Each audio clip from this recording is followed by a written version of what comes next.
የሰው ልጅ አዲስ ነገር የመፈለግና የማወቅ ጉጉቱ እንደ ወቅትና ቴክኖሎጂ ሁሉ እያደገና እየሰፋ መጥቷል። ይህ ዓለም አቀፋዊ እውነትና ፍላጎት በርካታ ፈጣን መረጃዎች የሚዘዋወሩባቸውን አማራጮች ሲፈጥር፣ በዚያው ልክ ከእውነት ጋር የሚጋጩ መረጃዎች እንዲበራከቱ አድርጓል። ሚዲያዎች በመረጃ ልውውጥና በትውልድ ግንባታ ውስጥ የጎላ ሚና እንዳላቸው የዘርፉ ባለሙያዎች ይገልጻሉ። ለህብረተሰብ ግንባታ፣ ለሀገር ግንባታ ሚናው በጣም ትልቅ ነው። በመንግስትና በህዝብ መካከል ድልድይ ሆኖ የሚያገናኝ ነው። ይህንን የሚገነዘቡ ባለሙያዎች፣ አስተዳደር፣ አመራሮች ያስፈልጋሉ። ሚዲያ ለማንም የሚለቀቅ አይደለም። ትልቅ አቶሚክ ቦምብ ነው። መገናኛ ብዙሃን መረጃን በተለያየ መንገድ በመበረዝና በማጋነን ጥላቻን የሚፈጥር ክፉ ዕድል ባንድ ወገን በማስተዋልና በንቃት ከተጠቀሙበት ደግሞ የጋራ ትርክትን በመገንባት ለጠንካራ ሀገረ መንግስትና ትውልድ ግንባታ አዎንታዊ ድርሻ በሌላ ወገን እንደሚኖራቸው የተለያዩ ሀገራት ተሞክሮ ያሳያል። ለምሳሌ ያክል ቻይናን ጨምሮ የምስራቁም ሆነ የምዕራቡ ዓለም ሀገራት ሚዲያን ለሁለንተናዊ እድገትና ብልጽግና፣ ለብሔራዊ ጥቅም ማስከበሪያ እንዲሁም ለትውልድ ግንባታ በመጠቀም ብልጽግናቸው ሲያረጋግጡ፣ በአንጻሩ ደግሞ እንደ ሩዋንዳ ባሉ ሀገራት የትላንት ቁስልን በማራገብ ወንድማማችነትና እህትማማችነትን ከመስበክ ይልቅ ጥላቻና ልዩነትን አጉልተው ባሰራጩ ሚዲያዎች ምክንያት አንድ ሃይማኖት የሚከተሉ፣ አንድ ባህል ያላቸው፣ አንድ ቋንቋ የሚናገሩ ህዝቦችን ጦር በማማዘዝ በመቶ ሺዎች የሚቆጠሩ ዜጎችን ህይወት መቅጠፉን ታሪክ በጥቁር መዝገብ ሰንዶት ለማስተማሪያነት ዛሬም ሲዘከር ይኖራል። ሚዲያ ብዝሃ ማንነት ባለበትና በፈተናዎች ስብራት በገጠመው ሀገር ልዩነት ተሻጋሪ ትስስርን ለመፍጠርና ለሀገረ መንግስት ግንባታ የወንድማማችነትና የእህትማማችነት ሚናን የሚያስተሳስር ድልድይ ነው። ይህ የጋራ ትርክት ሲዳብር በህዝቦች መካከል አንድነትን፣ እርቅንና የጋራ ማንነትን በማጎልበት ጠንካራ ሀገረ መንግስት ግንባታን ለማፋጠን አበርክቶ ከፍ ያለ ነው። የትኛው አገር መገናኛ ብዙሃን ነኝ? የኢትዮጵያ ነኝ። ኦኬ፣ የኢትዮጵያ ከሆንኩ ኢትዮጵያ ምንድነው የምትፈልገው? ኢትዮጵያ የት ነው መድረስ የምትፈልገው? ህገ መንግስቷ ምን ይላል? የህዝቧ ታሪካዊ አወቃቀር ምንድን ነው? የባለፉ 10-20 ዓመታት ጉዞዋ እንዴት ነው? ወዴት ነው መሄድ የምትፈልገው? እነዚህ ነገሮች በኤዲቶሪያል ፖሊሲ ወይም በአርትዖት መገናኛ ብዙሃኑ በሚመሩባቸው ጉዳዮች ውስጥ መቀረጽ አለባቸው። ሚዲያዎቻችን ከሰራንባቸው አይደለም ለትማማችነት፣ ለወንድማማችነት፣ ለቤተሰባዊነት ይቅርና የሀገርን እድገት፣ የሀገርን ብልጽግና፣ የሀገርን ከፍታ በእጅጉ የሚያመጡ የሚያሳዩ ናቸው። ኢትዮጵያ ከ1950ዎቹ አጋማሽ ጀምሮ የመደመር መንግስት እስከመጣበት ጊዜ ድረስ በልዩነትና በጥላቻ ትርክት ላይ የተመሰረተ እሳቤን ማራመዷ በግጭት አዙሪት ውስጥ እንድትቆይ ብሔራዊ ጥቅሞቿን እንዳታስከብር አድርጓት መቆየቱ ይጠቀሳል። ከቀደሙ ትውልዶች የተለየ እንደሆነ የሚታመነው የአዲሲቱ ኢትዮጵያ ዋነኛ ባለቤት የሆነው የመደመር ትውልድ ኢትዮጵያ ህብረ ብሔራዊ አንድነት ያለባት፣ የወንድማማች እሴት የጸናባት፣ ብዝሃ ማንነትና ብዝሃ ልሳንን በማስተናገድ የሀገሪቱ ህልም እውን በሚያደርግና የዘመናት ምኞቷን ከማሳካት ጋር የተጣጣመ እንዲሆን እየሰራች ትገኛለች። ይህንን ህብረ ብሔራዊ አንድነትን በማጽናት ረገድ የሚዲያ ሚና የላቀ እንደሆነ ይታመናል። ኢትዮጵያን ለምሳሌ የባህር በር እንድታጣ ያደረጋት በብሔር የተከፋፈልነው መንገድ 1984 85 87 ድረስ ለኢትዮጵያ የሚናገር ሰው መጥፋት፣ ኢትዮጵያ ትልቋን ኢትዮጵያ የሚያስብ ሰው ጠፍቶ ኢትዮጵያ የባህር በሯን አጣች። ኢትዮጵያዊ ሆኖ የሚከራከር የጠፋበት ዘመን ነበር። ስለዚህ አሁን የምናያቸው ነገሮች ኢትዮጵያን በትልቁ ማሰብ፣ ዳር ድንበሯ የቱ ጋር እንደሆነ ትልቋን ኢትዮጵያ ያቺ የተከበረችዋን የ130 ሚሊዮን ህዝብ አገር የሆነችዋን ኢትዮጵያ ይሄማ አይገባትም እንዴት ተብሎ እየተጠየቀ ያለበት ወቅት ነው። ስለዚህ ይሄ የሚያሳየን ምንድነው? ህብረ ብሔራዊ አንድነታችን እየጎለበተ እየጠነከረ መምጣቱን ያሳያል። ስለ ትላንት በሚኖረን የተለያየ እይታ በሚፈጠር ትርክት የማህበረሰብ የህይወት ዘይቤ እንደሚቀረጽ ይነገራል። ይህ ያልነበርንበትን ትላንት እንዳለን አድርጎ በሚያሳይ የማስተባበርም የመበተንም ኃይል ያለው ትርክትን በመገንባት ህብረ ብሔራዊ አንድነትን ማጠናከር የሚዲያ ተቀዳሚ ተግባር መሆን እንደሚኖርበት ይታመናል። እንቀጥላለን። አዲስ ቀን ላይ ናችሁ ተመልካቾቻችን። የሀገር ጉዳይን እያነሳን ነው። በዚህ ጉዳይ ላይ ቆይታ ስናደርግ ደግሞ ሌላኛውን ጥንቅር እናገኛለን። ማህበራዊ ሚዲያ ልዩነትን በማስፋት ብሔራዊ ጥቅም ላይ አለመግባባት እያመጣ በመሆኑ የሚደረገው ቁጥጥር ማጠናከር እንደሚገባ የህግ ባለሙያዎች ይገልጻሉ። ከሚከፋፍሉ ጉዳዮች ይልቅ ሀገራዊ መግባባት የሚፈጥሩ ጉዳዮች ላይ በስፋት መስራት እንዲችሉ ዲጂታል ቴክኖሎጂ በራስ አቅም የሚተዳደር ማድረግ እንደሚገባም ይነሳል።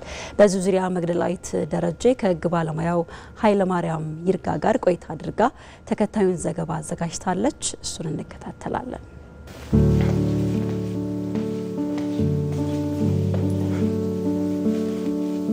ብዙ ጊዜ የሰው ልጆችን የሚከፋፍለው ነገር ሰው ሰራሽና ተራ ነገር ይሆናል። እነዚህ ክፍፍሎች የመጡት ከተጨባጭ እውነት ሳይሆን ከሰው ልጅ ብሪት፣ ከታሪክ ሸክምና ከተሳሳተ ግንዛቤ ውጤት ነው። በፖለቲካ ሀሳቤም በብሔርና ጎሳ ድንበር ተለይቶ ከምንም በላይ በሰው ልጅ አእምሮ ውስጥ የማይታዩ የመለያየት ግድግዳዎች ተገንብተዋል። ልዩነትን ወደ መከፋፈል፣ ወደ ፍጹም ርቀት መቀየር እንደ ሀገር ዋጋ ያስከፍላል። ልዩነት የተፈጥሮ ህግ ነው። አሁን ከተቀረው ዓለም ጋር እኩል እንራመድበት ያልነው ቴክኖሎጂ ልዩነቶችን እያሰፋ ነው። ማህበራዊ ሚዲያ ልዩነትን በማስፋት በብሔራዊ ጥቅም ላይ አለመግባባትን በማምጣት ዓላማውን እየሳተ መጥቷል። በብሔራዊ ጥቅሞቻችን ላይ መግባባት ያለባቸው ጉዳዮች ላይ እንዳንግባባ ይደረጋል። ከዚህም በተጨማሪ ደግሞ የኛ ብቻ ሳይሆን የሀገሪቷን ሰላምና ደህንነት ለማስከበር መንግስት የሚያደርገውን ጥረት የሚያስተዋጉል ነገር ይፈጠራል። አሁን ከመንግስት አንጻር እናያለን እንጂ አሁን በትጥቅ ትግል ውስጥ ያሉ ሰዎች አሉ። እነሱን ራሱ በመከፋፈልና አንድ እንዳይሆኑ በማድረግ የመንግስትን የሰላምና ደህንነት ጥረቶችን የሚያስተጓጉላሉ ማለት ነው። እነሱ ተከፋፈሉ ማለት የመንግስት የሰላምና ደህንነት ጥረቱ በዛው ልክ ይጨምርና በዋጋም በጊዜም በገንዘብም ይጨምርና የበለጠ ሀገራችን የሚያዳክምበት ሁኔታ ይፈጠራል ማለት ነው።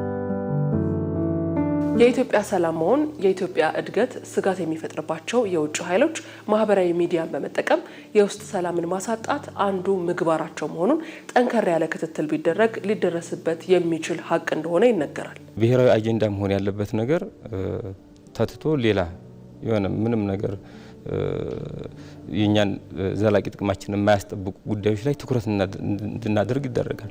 ለምሳሌ አሁን ባለፈው ሰሞን የውጭ ጉዳይ ፖሊሲ ትልቅ ስኬት የተገኘበት ነበረ። ቡድን 20 ሀገራት የተደረገው ስብሰባ አሁን ለኢትዮጵያ ትልቅ እንዳንድ ታዳጊ ሀገር በተጋብዛ መሳተፏ ትልቅ ነገር ነበረ። እሱ ነበር አጀንዳ መሆን የነበረበትና የማህበረሰቡ አጠቃላይ ህዝቡ መወያየት የነበረበት በእንደዚህ አይነት ጉዳይ ላይ ነው የነበረው።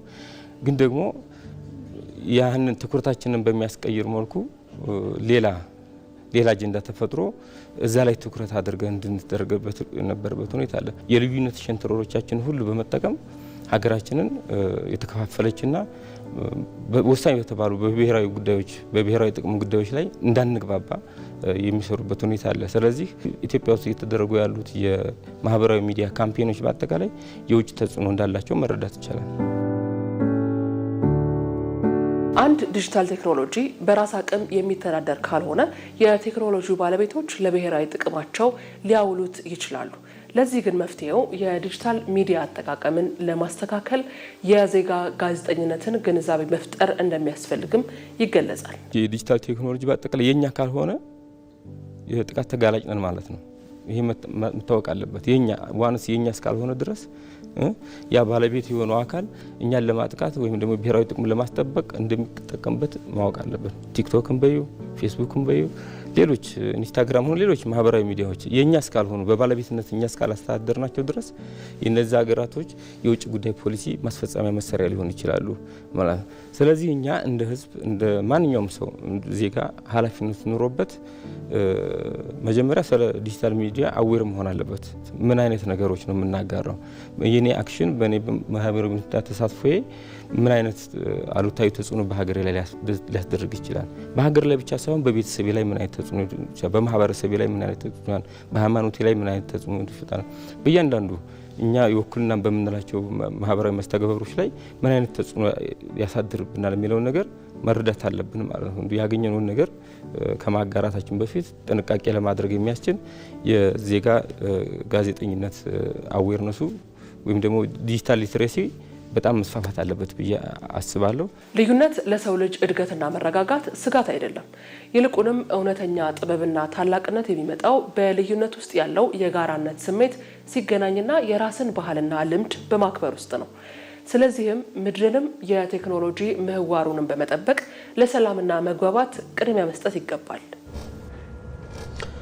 እንቀጥላለን። አዲስ ቀን ለናችሁ ተመልካቾቻችን፣ ይህንኑ ጉዳይ ይዘን ነው የምንቆየው። እንግዳ ጋብዘናል። ተጨማሪ ሀሳብና ማብራሪያ እንዲሰጡን የሚዲያና ኮሚኒኬሽን አማካሪ አቶ ቴዎድሮስ ታደሰ እዚህ ስቱዲዮ ይገኛሉ። በማለዳው ስለመጡ አብረውን ስለሆኑ ከልብ እናመሰግናለን እንላለን።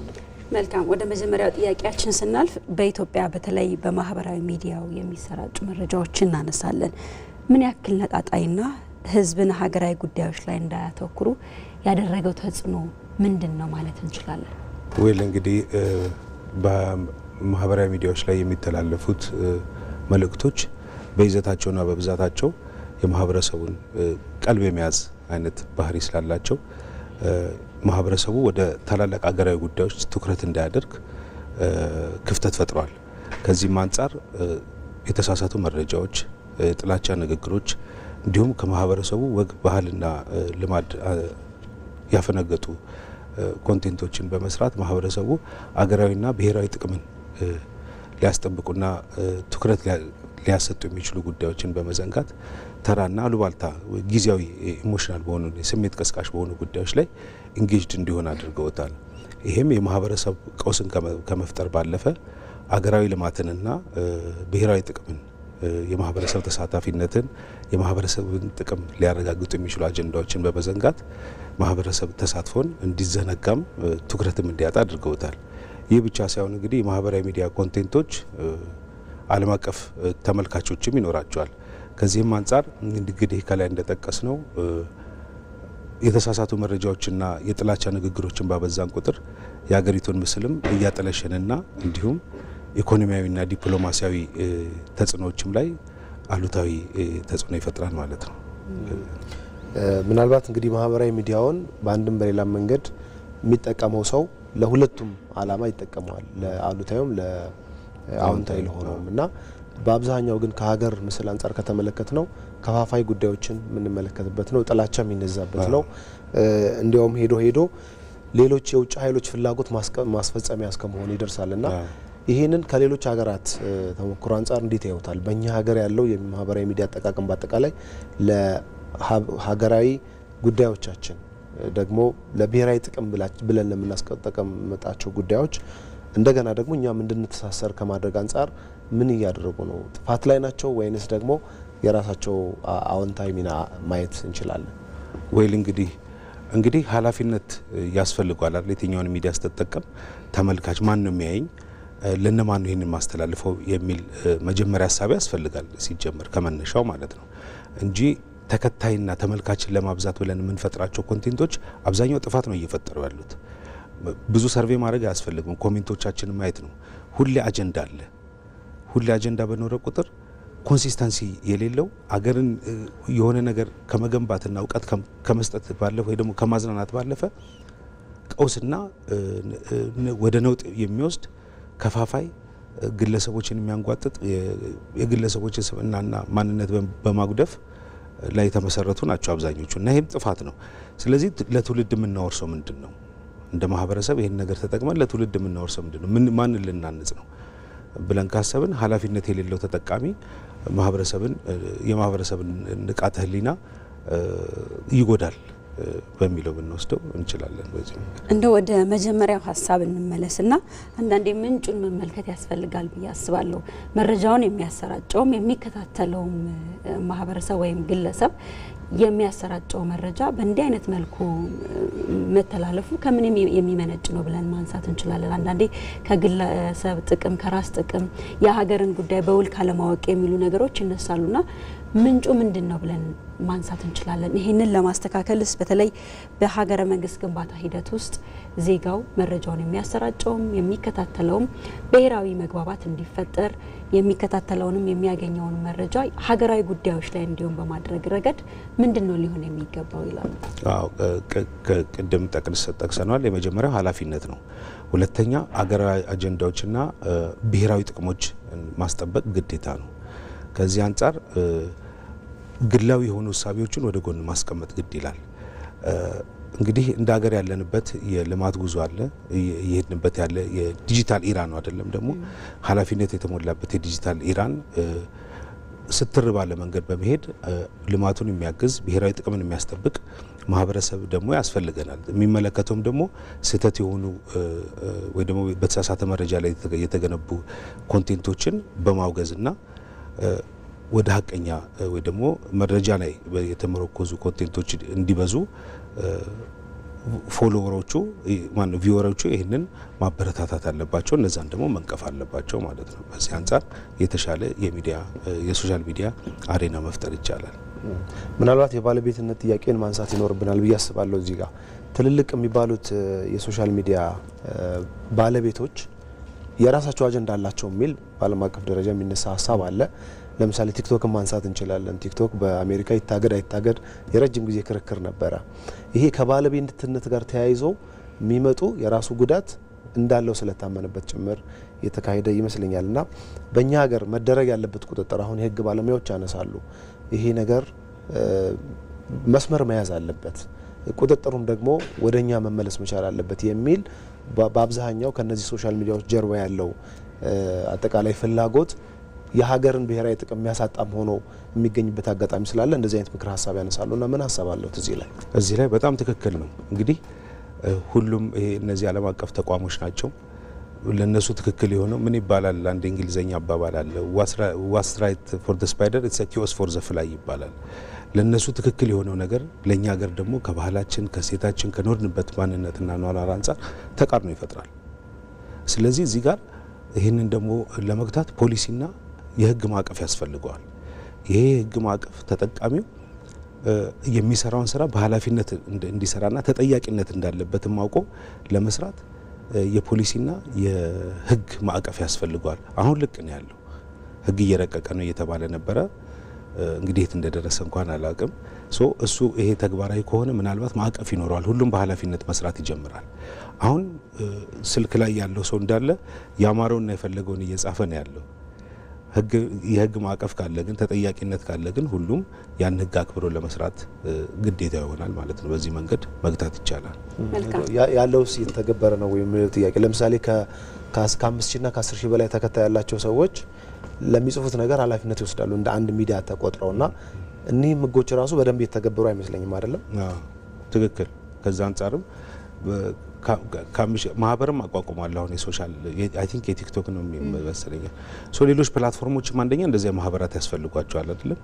አክቲቭ የሆኑ ተሳታፊዎች ያሉበት የሚዲያ ፕላትፎርም እንዳልከው በፎሎወር ቁጥር ማህበር ያስፈልጓል። ያ ማህበር አንድ እነሱ ላይ ተጠያቂነትን ለማስፈን ተዋረድም እንዲኖረው አጋዥ ይሆናል። የፖሊሲ ማዕቀፉንም የህግ ማዕቀፉንም አጋዥ የሆነ አንድ የሙያ ማህበር ያስፈልጋል። ሁሉም የሶሻል ሚዲያ ፕላትፎርሞች ላይ አተገባበሩ የህግ አተገባበሩም ላይ ደግሞ የሚመለከታቸው አካላት በትኩረት በመሄድ ጉዳዩ ላይ አሳሳቢ ደረጃ ላይ እየደረሰ ስለሆነ ጉዳዩን ለመግታት የሚያስችል አካሄድ ይሄዳሉ ማለት ነው። መልካም። የሚዲያና ኮሚኒኬሽን አማካሪ ቴዎድሮስ ታደሰ ስለ ጊዜዎት እናመሰግናለን። እሺ እኔም አመሰግናለሁ። መልካም